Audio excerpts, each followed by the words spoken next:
Ladies and gentlemen, welcome to Lot Insight. My name is Gavin and you're listening to Listen with Gavin, a show that delves into all aspects of property.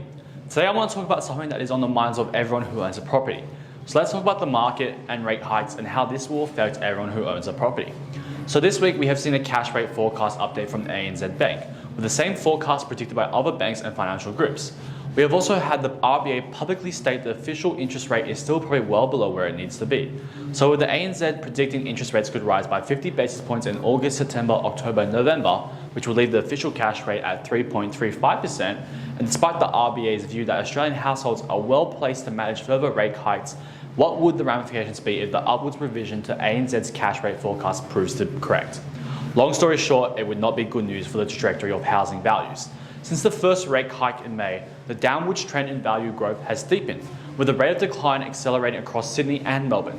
Since peaking, Sydney's housing values are down 4.4%, with most of the decline occurring since the May 5th rate hike. Similarly in Melbourne, housing values are down 2.6% since then, comprising the bulk of the peak to the current decline of 2.8%.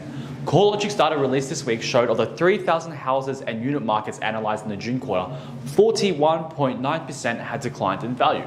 We also have household debt at record highs and most of that debt held in housing assets, making the household sector highly sensitive to the rising cost of debt. And to add injury to insult, we have also had extremely high prices for non-discretionary goods such as food and fuel, making it clear that household balance sheets are likely to be more challenged as mortgage rates increase.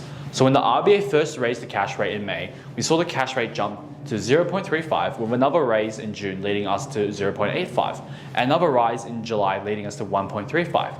And with new forecasts predicting 3.35% by the end of the year, how will you cope? With this uptick in mortgage repayments and the rising cost of living, hand-in-hand stresses for Australians, balancing household budgets against wage growth outpaced by inflation, how will you cope?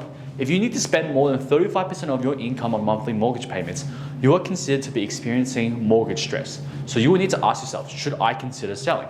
Thanks for listening, guys. Don't forget to like and subscribe, and see you next time.